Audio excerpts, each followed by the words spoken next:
Ever notice how the moment someone starts to matter, you feel the urge to step back? You're lying in bed. The room is quiet. Your phone lights up with a message that should feel warm. Instead, your chest tightens. Your thoughts scatter. You tell yourself you just need space. You don't stop caring. You don't lose interest. You just feel something inside you recoil. Here's the paradox. The instinct that once protected you is now the very thing keeping you lonely.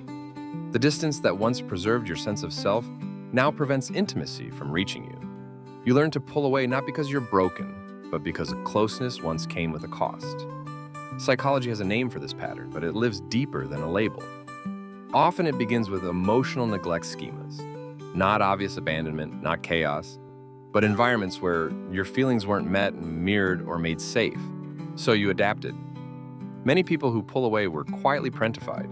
You learned early how to manage emotions that weren't yours, how to stay composed when others were overwhelmed. This created hypervigilance. Your nervous system became a radar, constantly scanning for emotional shifts, not to connect, but to prepare.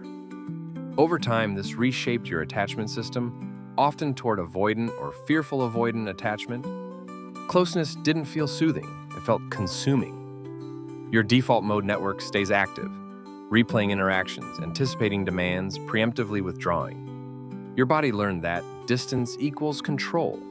You didn't decide closeness was unsafe. Your nervous system learned it. Carl Jung warned that what we refuse to feel doesn't disappear. It becomes our shadow. The invisible grief of pulling away is subtle. You show up, but not fully. You connect, but with armor. You're loved, but braced for loss. You sacrifice authenticity for acceptance, needs for independence, presence for safety. The core fear underneath it all is simple and devastating. If I get too close, I will disappear. So even small moments become complicated. A kind gesture feels heavy, a future plan feels suffocating. Silence feels safer than expression. This is grief no one sees, because from the outside, you look composed, independent, strong. Inside, you're exhausted from managing closeness like a threat. In adulthood, this pattern doesn't announce itself loudly. It whispers.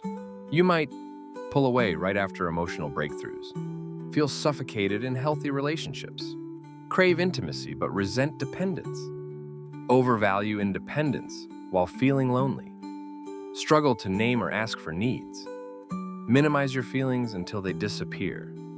They become adults who are praised for being low maintenance, who seem calm but feel internally guarded, who confuse peace with numbness.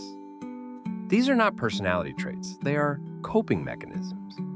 And the unlearning doesn't start with forcing vulnerability, it starts with witnessing, not judging yourself for pulling away, not labeling yourself avoidant and stopping there, but noticing the moment your body says, "This is too much," and staying curious. Awareness interrupts autopilot. Compassion slows the nervous system. And choice begins where shame ends. Healing doesn't mean trapping yourself in closeness. It means expanding your capacity to stay present without abandoning yourself. This is where inner child reparenting matters. Learning to offer yourself reassurance instead of disappearance. Where shadow work helps you reclaim the parts of you that fear need, dependence, and vulnerability. Without judgment. Where nervous system regulation teaches your body that intimacy no longer equals danger, that you can pause without fleeing, breathe without collapsing, and slowly you choose softness over survival mode, curiosity over control, presence over retreat.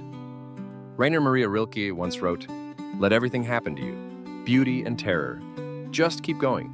No feeling is final." The goal is not to be fixed. It's to become whole. If this felt like it was describing you, comment yes below. And if this helped you understand yourself a little more gently, consider sharing and subscribing. You're not alone in learning how to stay.